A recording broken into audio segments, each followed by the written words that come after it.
So we're here today with Lucas, and Lucas is a remote work expert and career coach who recently launched Jobsurfers. So would you like to tell us a little bit about Jobsurfers? Yeah, so Jobsurfers is an online program where we help people land remote jobs. Everyone that joins the program has access to online content, tools, platforms, and one-on-one coaching. And basically, the idea is to give you the tools and the strategies that help me land amazing jobs in companies like Amazon or WeWork, or even like startups from the US. So yeah, we launched like, I would say 2 months ago, more or less. And we have like 19 people that joined the program. So we're pretty happy with all the results so far. You do sort of 20 people in a cohort monthly, is that right? We posted a little bit on LinkedIn, some content that went viral, and we were reached out by people from Greece, the US, Europe, Latin America. So we are right now at, I would say, 90% for February's cohort. But yeah, the idea is to work with 10 or 20 people, depending on each application, to make sure we can give like enough time to everyone to make sure they are making progress throughout the process. And you have a really powerful offer that you shared with me in terms of what people can expect when they sign up. Would you like to share that? First of all the things that we are teaching, the strategies, the tools, the best practices, this is all content that is being shared mostly in the US from leaders in the HR ecosystem, and from companies that maybe they are sharing similar proposals to help people land great jobs. But also this is like a combination of my 10 years of experience, mostly into startups and tech companies. But yeah, like everyone that joins the program has access to a special Notion workspace and a Google Drive folder where you have access to all the content. And then after you finish each masterclass, you can set up a call and a one-on-one with me just to make like a quick review of that masterclass and move forward with the next. And the good thing is that this is a program where we are looking for people that is really committed, that they are looking to invest time, money, and effort on their career development. That's why the program requires a commitment bond. With that, we make sure that the people is gonna commit, is gonna attend to the program. But we offer 100% refund if you don't land a job offer after 6 months you finish the program, right? So the idea is to work together to achieve that goal, and yeah, make sure that you're gonna be landing like your next opportunity. So that's like, I think, the special structure or offer that we want to provide to make sure that our priority is to like achieve that goal. If it doesn't happen, we will give you the refund, as long as you finish all the master classes, right? Yeah, that's a good stipulation there. So I think that's a crazy good offer, and I'm really excited to see the first graduate who lands a job. It would be really nice to be able to have a conversation with them as well and talk to them about how the program goes. But to be able to back yourself so much to say, this is a program I've created, and we'll get into your background that qualifies you to, you're not just a person who created an e-course out of thin air and now want to sell people on the program. You actually have a really long personal history and professional history of matching candidates to roles in worldwide companies, world-class companies. So you have that knowledge and experience to back yourself enough that you can say, if you come on my program, we know that we'll be able to deliver, or you get your money back, which is, yeah, it's crazy, but at the same time, it's crazy good, because that means that you know that it works. 3 years I've been working in a fully remote startup that was a recruitment agency. So I think I became like an expert looking for opportunities during that experience. But also during my entire life, I always wanted to land a job I really enjoy. So to stand out from other candidates, I had to deliver different strategies to make sure I was going to get the offer. So for example, I remember one time WeWork was coming to Argentina and they were looking for their first team. And I went through LinkedIn, applied to the job, reached out to the recruiters, and I even sent them like a strategy to launch their first building in Argentina. I think most candidates, they never do that. And those are the things that really show you are really interested on the company you're applying. You really understand their business. You bring examples of past experiences that are realigned to the job description.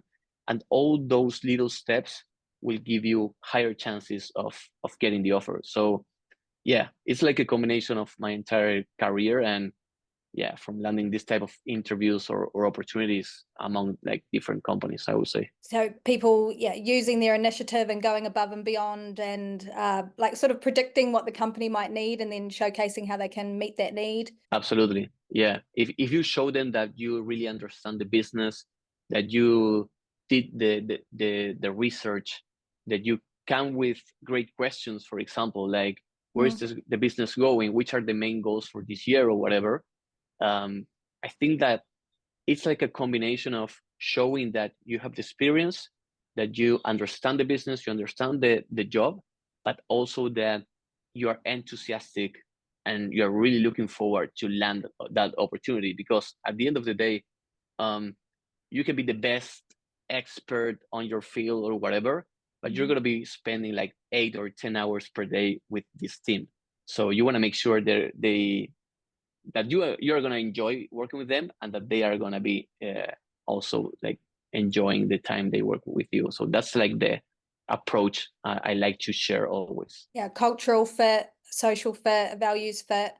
I noticed on your LinkedIn, which I think if people want to look at someone's LinkedIn and get some inspiration, yours would be a good LinkedIn to look at for two reasons. One, because you're posting lots of great remote work content there, but also because you can see your career progression over time. Athyna? Yeah, Athyna. Yeah. So the company you were with for 3 years, roughly, I can see that. So that was a remote first company, right? Yeah, absolutely. And it was asynchronous as well. We have people from Australia, Argentina, Spain, so it was fully remote. Was that your first full remote role? No, I started working fully remote at Amazon Web Services in Argentina because of the pandemic. And yeah, then after almost a year in Amazon, I started working at Athyna. For you to go into remote, was that something that you wanted before it actually happened, or COVID sort of made it happen and you were like, this is actually quite nice, or how did that pan out? Yeah, no, absolutely. Like I was working at a great product design agency called Aerolab, and we were working with project managers, designers, software engineers. And at that time, I would say it was like, 5 years ago, 6 years ago, all the software engineers, it was pretty common that they were working remotely, and especially in Latin America, they were earning in USD, just if you were a software engineer. It was not really common if you were in sales, in marketing, design, or finance, whatever. Maybe the pandemic accelerated those kind of things. I really like the idea of working remotely because of the freedom, the work-life balance, and managing your own schedule. I think nowadays candidates and the talent out there is looking for this type of I would say methodology or work, because it's different. Like you have this freedom, you have time for you have time to go to the gym, to go to the doctor, maybe at not peak times. So you can arrange maybe some things and get the most out of it.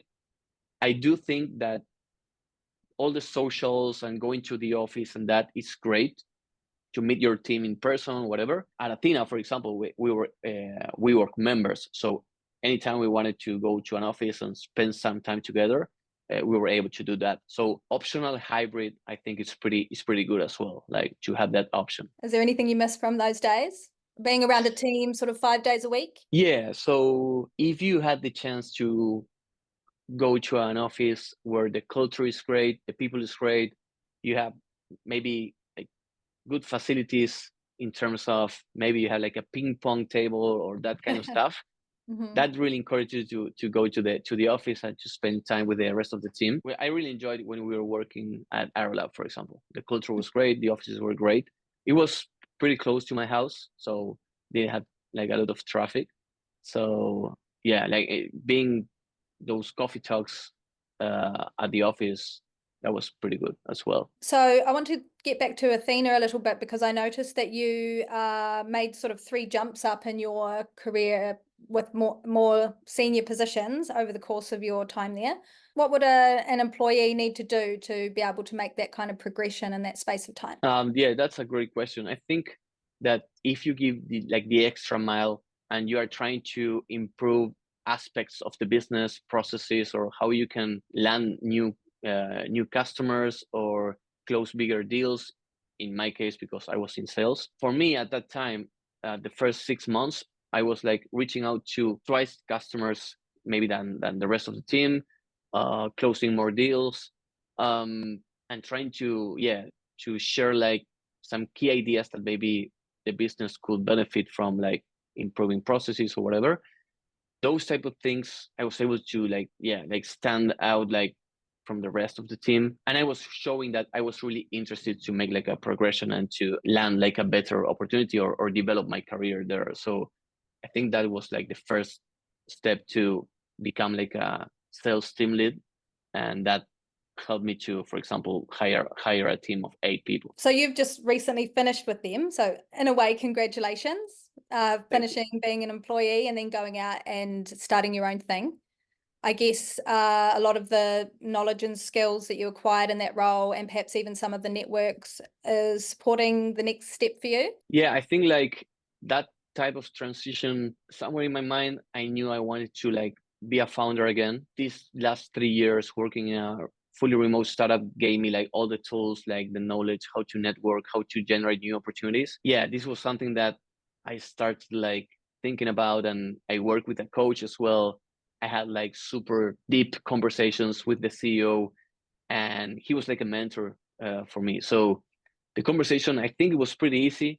He even said like, it's not a surprise that I knew that sometime or one time you were going to build something by your own or something like that. So the conversation was super easy, and my idea was also to stay connected with him and keep in touch to bring more opportunities, even more because we are like in the same space.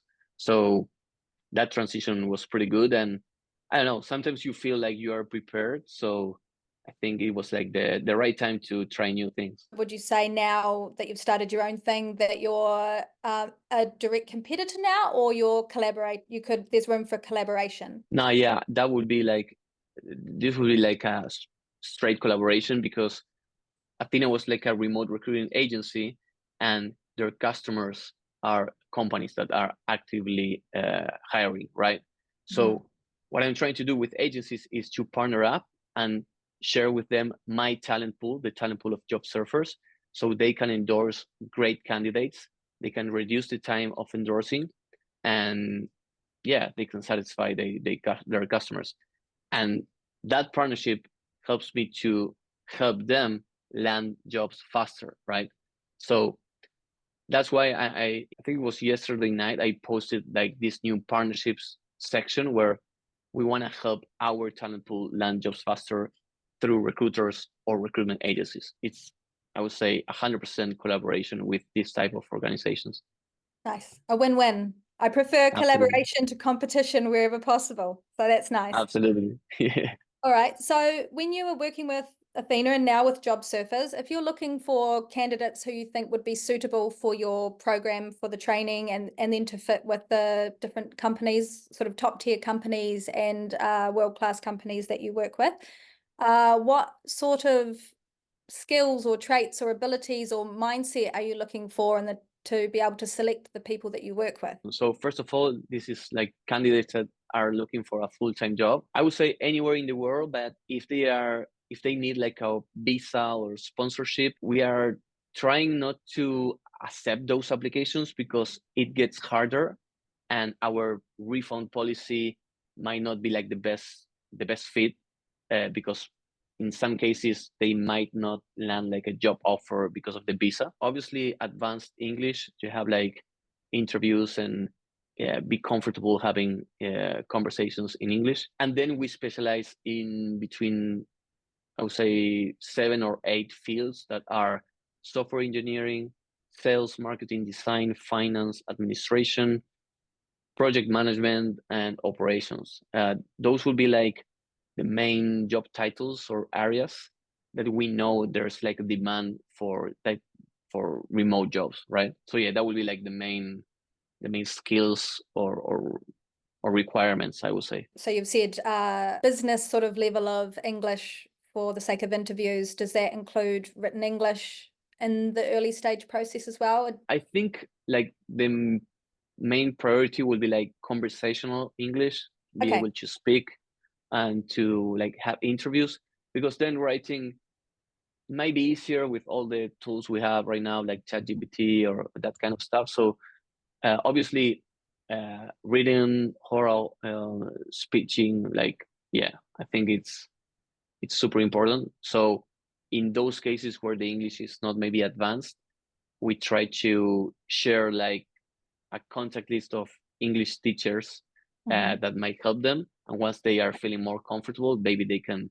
like reach out again and we can like review their application again. That's smart. I like the way that you're thinking about solving problems or providing solutions for candidates that you might maybe not suitable now, but could be suitable in the future with a few tweaks. And so you've got these different categories, the 8 different categories that you're looking to fill, because you know that those roles are in demand. And also, what sort of character traits or evidence would you want to see maybe in whatever someone's submitting in the application process? Or I don't know if you ask to see their CV or their LinkedIn when you decide if they should be on the program. What are you looking for there? You can feel like the vibe or the tone of the conversation when you jump in like on a one-on-one or a discovery call with any applicant.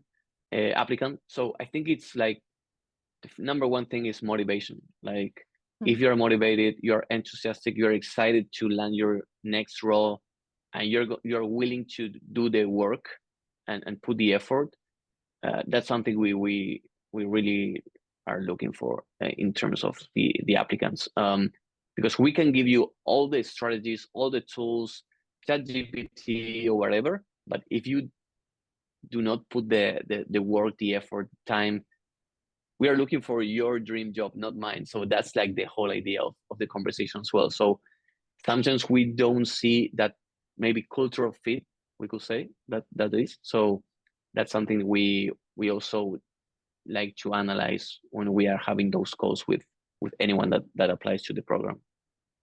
And what would you say, and this doesn't necessarily need to be about Jobsurfers, but just in general, if someone's looking for a more entry-level position, because that's a question people have sometimes, where they're they may or may not have qualifications or experience, but they're wanting to look at remote work. Do you think really there are many entry-level positions out there for people, whether they have qualifications and experience or not? And if so, what kind have you seen out there? Yeah, I think like the most common opportunity, like remote opportunities, is like the virtual assistant or executive assistant, or like those type of jobs. Like you don't require a lot of technical skills or platforms. Like I think those are like the most common jobs that where you can start. An hour ago, I was having a chat with one of the Jobsurfers participants, and we were talking about this type of tools that you need to start like a remote in a new remote job.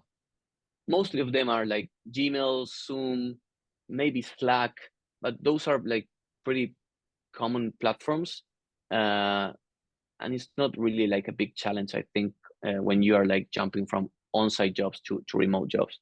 So yeah, I think like you can do a little bit of research of how these tools work, and yeah, as long as you have like the enthusiasm to learn how they work and to start like getting traction in terms of how can I deliver results in a remote workspace, you're gonna be fine.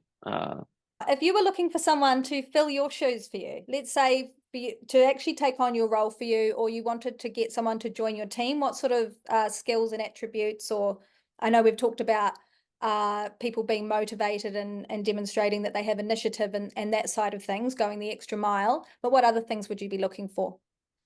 I think it's super important to have someone that is creative for problem solving, for example. If you're able to understand a situation and provide like maybe some potential solutions before asking, hey, what can I do to fix this? Try to come with potential solutions. That's something I learned through my entire career, and it pushes like someone to deliver results by their own. Obviously that I want people that they know how to work with teams, they know how to communicate. But the whole idea nowadays, I think, is if you're willing to give the extra mile and you're aligned with our mission, you're aligned with helping people land great jobs. And that's why I launched this company. Like, I went to receive a message of someone saying, "Hey, Lux, I can't believe this amazing new job I have," right? And that already happened. So if you're aligned in terms of cultural fit, in terms of values, and you're enthusiastic about the job, the rest of the things, I think you can learn them, right? You can learn how to use our tools. You can learn how to coach. You can learn how to track someone's progress. I think it's those traits are the ones that maybe make a candidate stand out from the others. Okay, so we've heard a lot about what makes a candidate stand out. What about what makes a company stand out? If you're looking for a company, what kind of let's say red flags might you see that you'd think, this wouldn't be somewhere that I'd apply or where I'd want to maybe fit a candidate?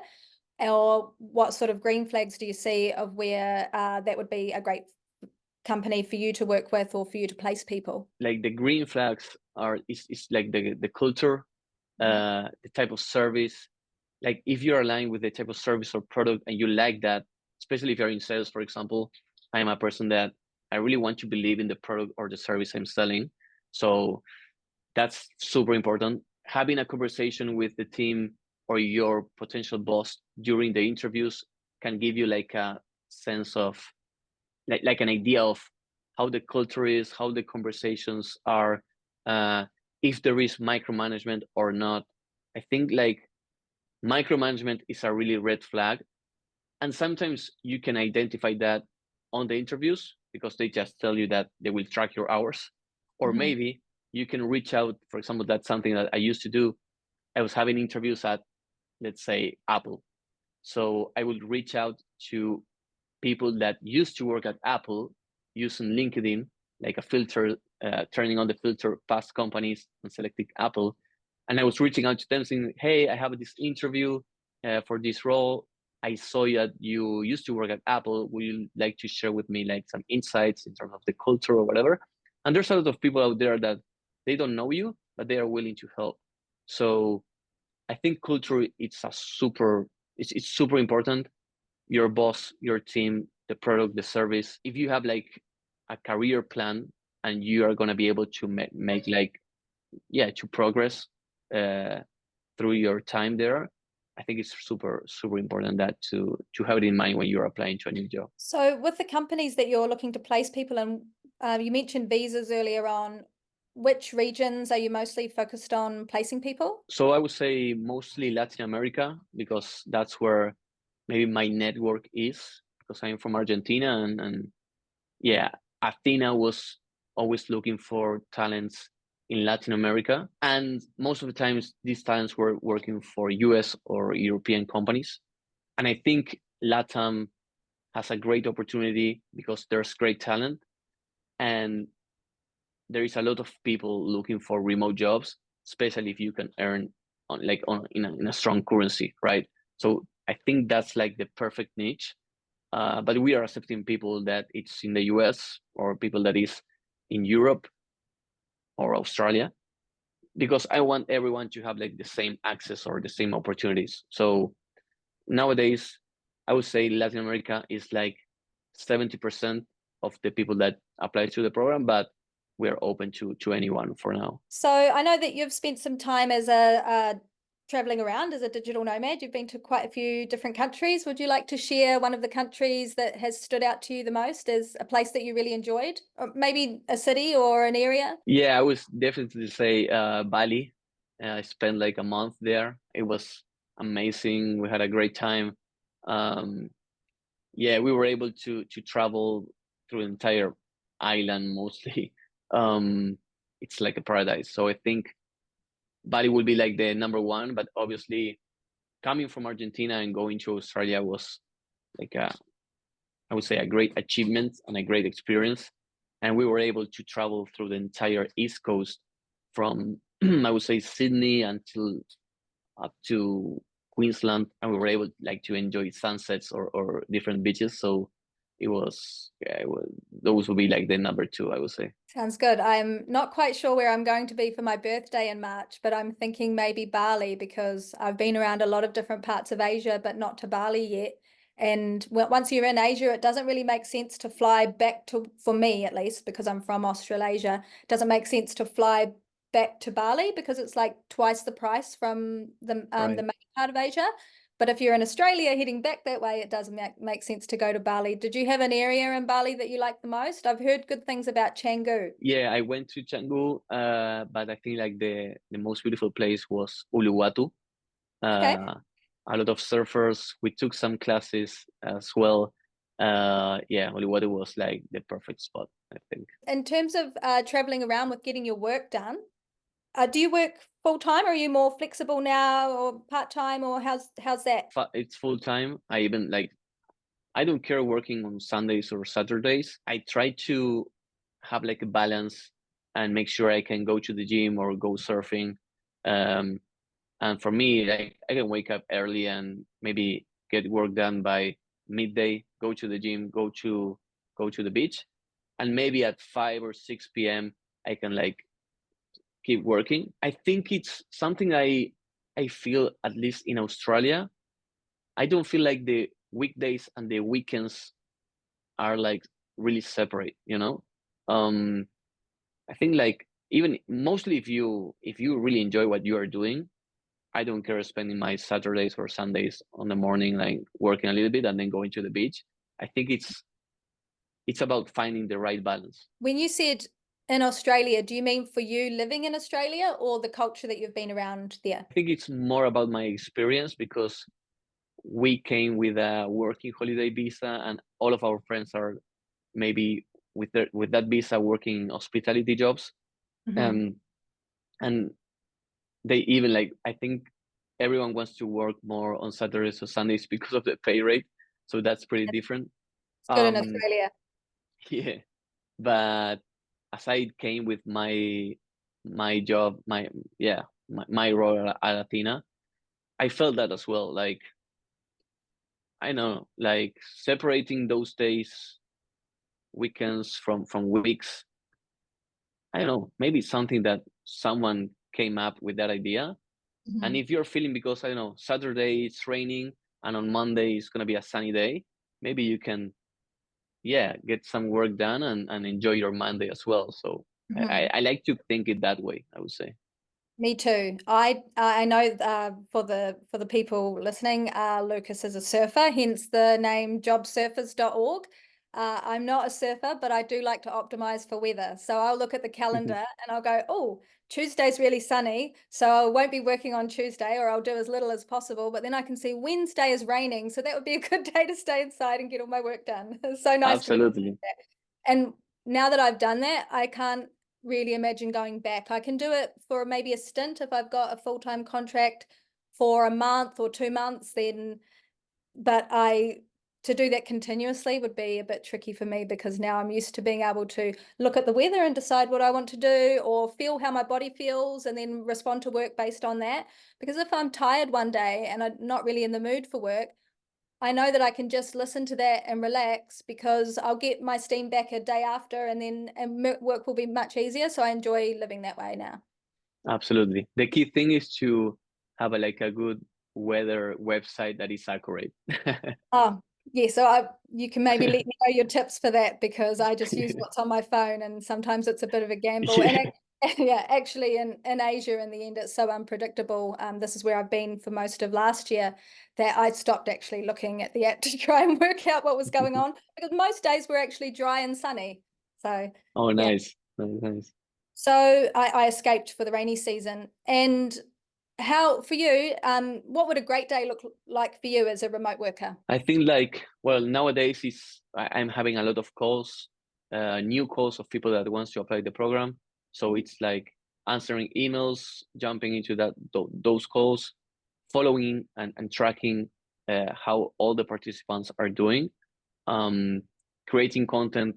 So what I try to do is I'm trying to set up like a day for each thing. So I don't know, maybe Fridays I try to make a little bit of progress with the website. Or Thursday, I'm creating content for LinkedIn and other social media channels.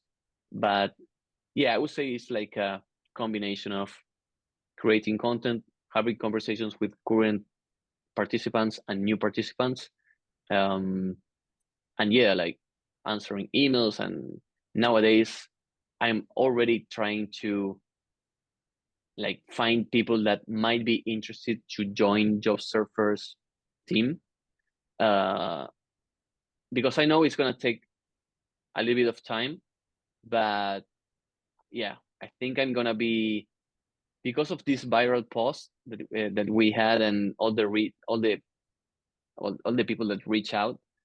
I think we're gonna be looking for probably career mentors. Sounds good. Well, I'll be happy to have a chat with you about that later. That sounds interesting to me. So with your program, let's go into more details with Jobsurfers. Do you want to share some highlights about sort of the process from start to finish that people can expect? There are 6 masterclasses that Okay. it can take you between 1 or 4 weeks, depending on Mhm. your time, your availability. The idea is to go as fast as possible, to land the job as fast as possible. And these 6 masterclasses are, the first one is like defining your strategy to be super accurate in terms of the jobs you are going to be looking for.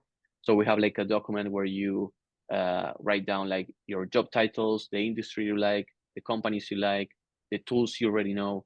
All those things we are going to be putting on your CV and resume and LinkedIn profile, but also all the keywords we are going to be using when we are searching for jobs, right? After defining your job search strategy, the second masterclass is building your Harvard CV. That's like using Harvard's framework. So we give you like a template and we help you to, instead of listing responsibilities, you're going to start listing achievements and using metrics to show the impact that you had on those previous jobs. After you have the CV masterclass, we jump into the LinkedIn profile. That it's pretty easy in terms of, once you have the CV, it's maybe 80% of what you already done with the Harvard masterclass. So we go to the LinkedIn profile.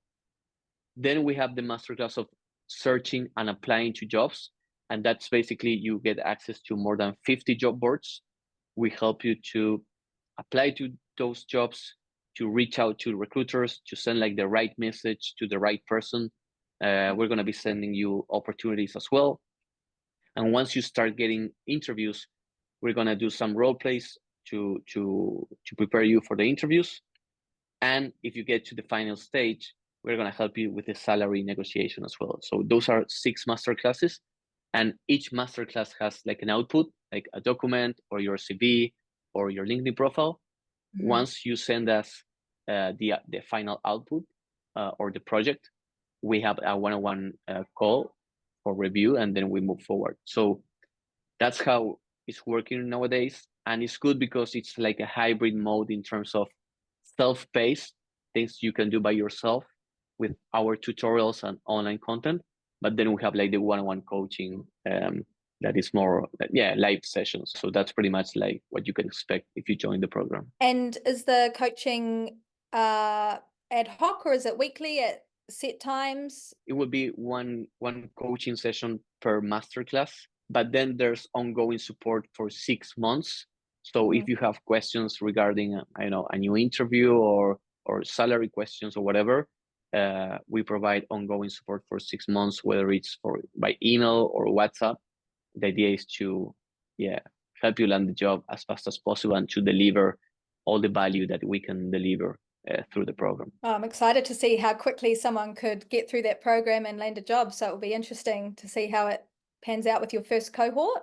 And do you have an idea when the first group of people might graduate, so to speak, from the program? Well, so in the first cohort, that was about 9 people, and then it turned into 17. The first 3 participants, they landed a job offer in between, I would say, 2.5 months average. Awesome. I heard from experts in the US, they say it can take you an average of 4 months. So I think it was like a pretty good result. So I had like one of the participants, she landed a job in sales for a VC-backed startup in the US. She's in Argentina, so she's working remotely. And yeah, she invested in our program, and she's now earning more than 3K per month plus commissions. Yeah, we have another graduate that landed a job at Amazon of Latin America, like in an operations role. He's super happy as well. I think he started like a couple of weeks ago. And then we have a participant from India that he got a job offer for Europe. It was like 35K euros per year plus stocks. So there was pretty great results. We have people that also landed jobs like for I think it was like a startup in Sweden or something like that. But those were like mentorships I was giving before launching Jobsurfers. So yeah, I think we're, I would say, pretty excited with the numbers. I really believe here the challenge is to help everyone land a job and to make it as fast as possible. That's like the biggest challenge, I would say. Yeah, people for the most part aren't that patient and would like results as quickly as possible. So if you can get them far quicker than anyone else, then that makes it super valuable. And it doesn't make sense just to sell like a 4-week program if we can deliver results earlier. The program will have more value, and that spot is going to be available for the next participant as well. So it's also healthy for the business. I'm interested to see how many people you're churning out. It would be good to see. So you mentioned a couple of different topics that we're interested in with your masterclasses. So let's start by talking about CVs. If we could just give an example of, I know that you use the Harvard framework and that you're focused more on people showing the results or their achievements as opposed to responsibilities. Is there anything else you'd like to touch on that's really important to see in a quality CV?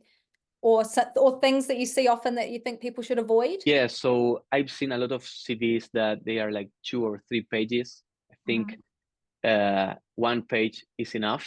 Oh, wow. Okay.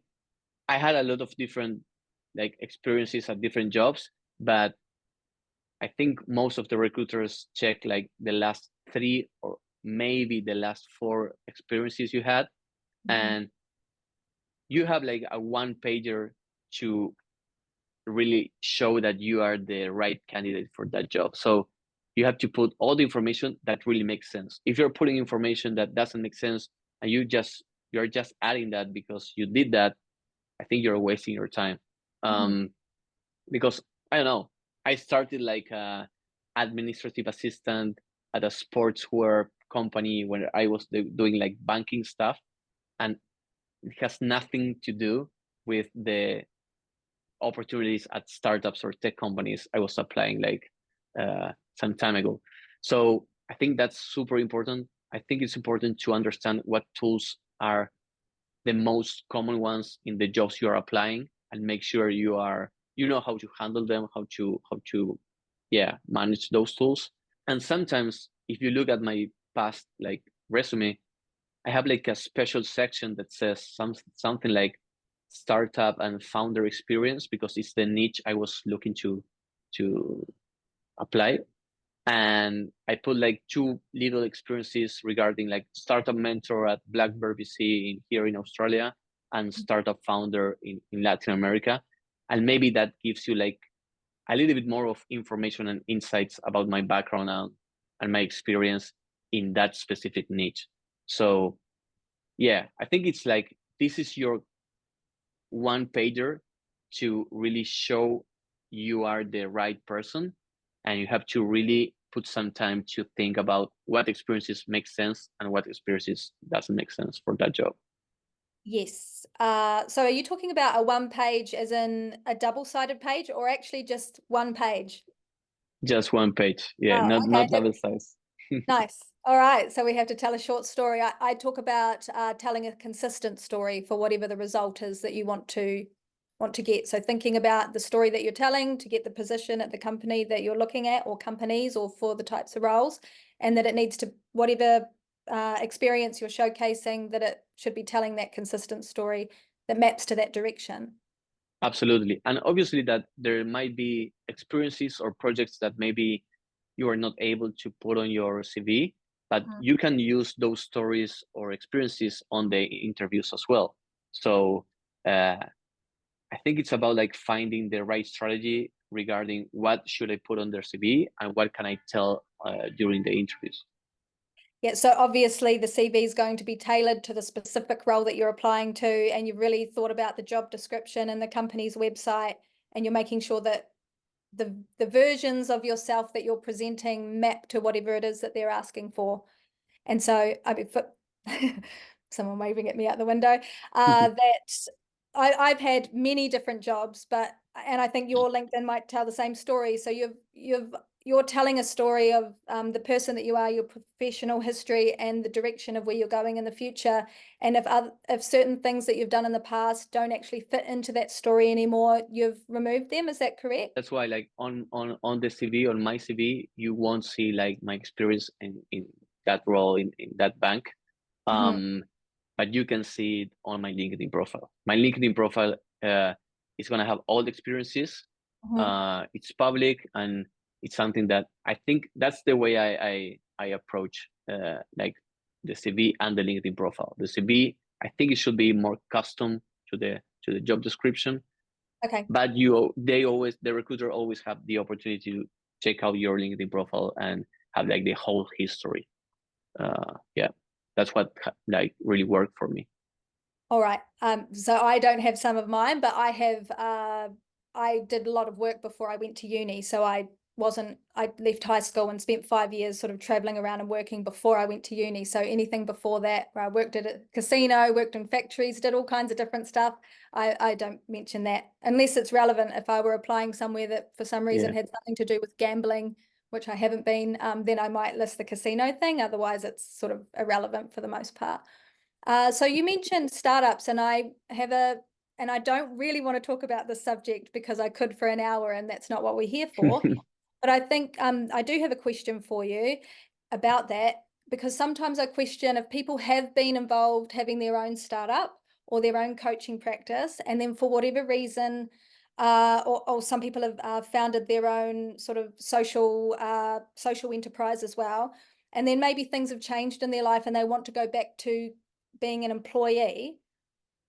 Sometimes I have a theory, it's not proven, just a question of, as an employer, how does that look to the employer? Is that maybe a little bit of a red flag for people? And how do we address that? That's a great question. I have a similar theory because it happened to me. Like I was with this profile, like with founder experience and entrepreneurial spirit or whatever. And maybe when you were having conversations with the recruiters, I felt they were seeing that as a red flag. So I think nowadays it's not that common. Maybe when I started my career, it really happened. I think like you can share your story as you want because it's your story. Obviously, that for example, if you had like a startup or you're a founder of a company that makes sense for that role, I will definitely like share that experience. But maybe what sometimes you can do is, for example, I had this mobile app that was like a Google Maps for gated communities in Latin America, and called Labyrinth. And if you go to my LinkedIn profile, you will see that as a project, you know. Then on the interview, maybe you can clarify things. But I think sometimes you need to, I think it depends a little bit on the jobs or the industry you're applying, but you need to understand a little bit if they are going to see this as a red flag or if they are going to see this like a great skill because you know, started your own company and it was related to that company, whatever. So that's my approach to those type of things. And I try to give advice on a case by case approach, I would say. What do you think about it?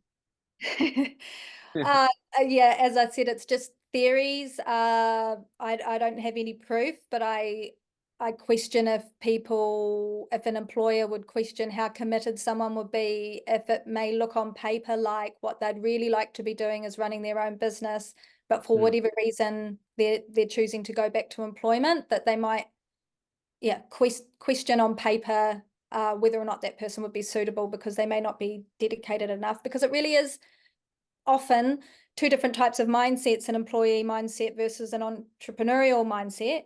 But that doesn't mean that someone couldn't come from that background and be a great asset to a team. So I think you're right to say that it's a case-by-case basis, and that it needs to be treated in that way, and then to consider the company that someone's applying for, and that maybe sometimes I wonder if not maybe saying that you founded your own company, but saying that you had a role in it on paper, which is also true, that someone would Yeah, have.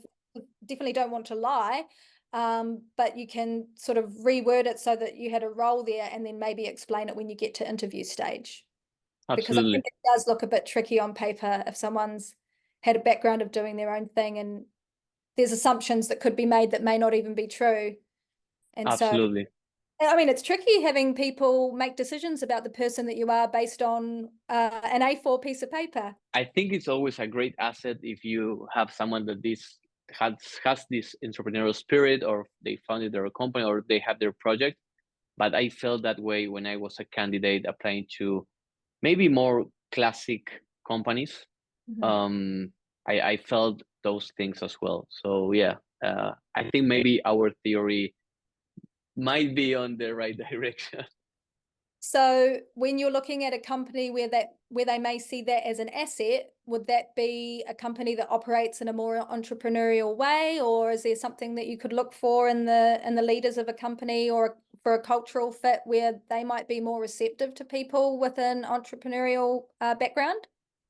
Yeah, I think especially startups, like if you go to those job descriptions, they ask you like maybe startup experience or being a founder.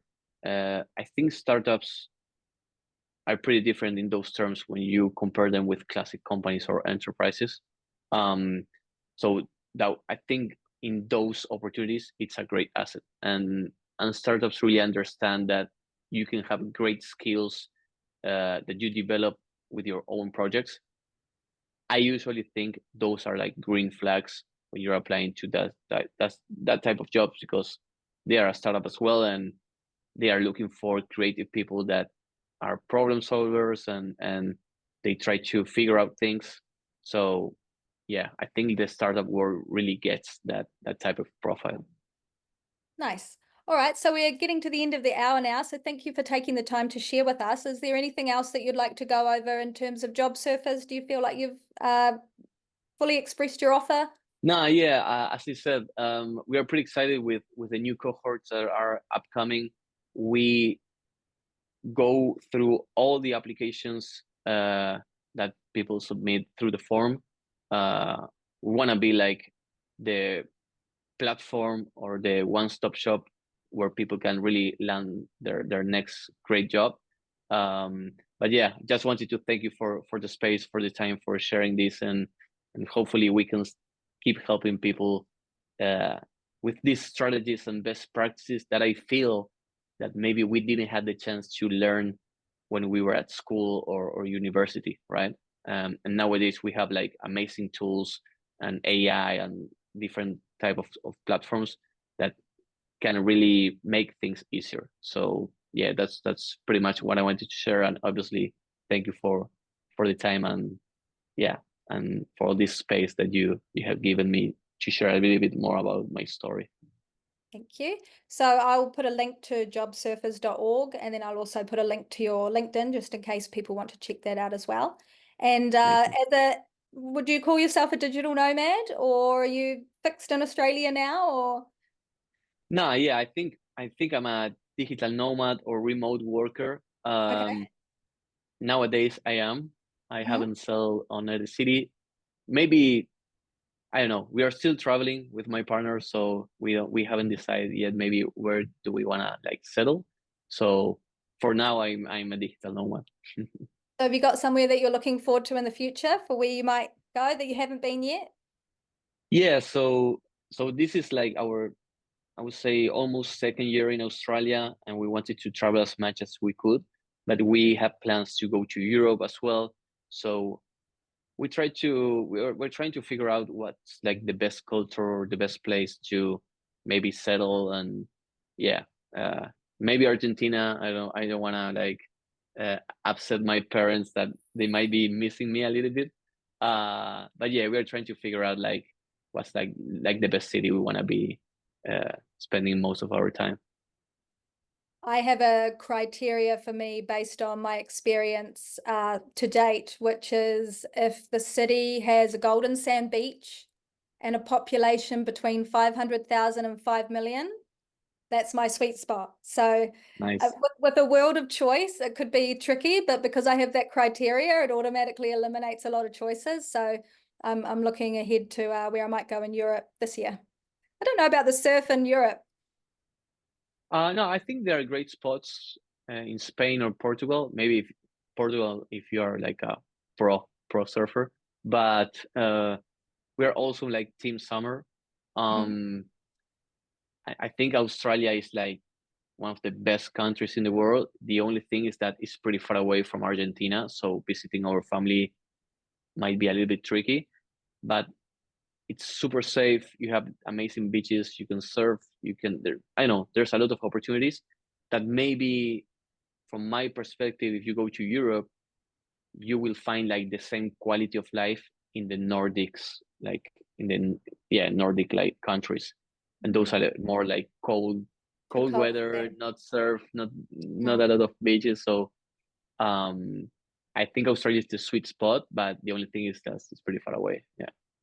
Yeah, it's a great quality of life in Australia. I've lived there twice, in Melbourne for about 4 years, and then in Brisbane when I was much, much younger for about 1 year. Nice.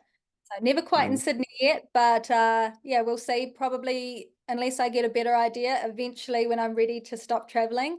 At this point, Melbourne would be the place that I would call my permanent home, but we'll see. Yeah. Nice. Nice. No, that's great to hear. All right. Well, thanks so much for your time, Lucas. It was great talking to you. Likewise. And yeah, we'll be in touch. Thank you very much, Talia. Bye. Thank you for your time.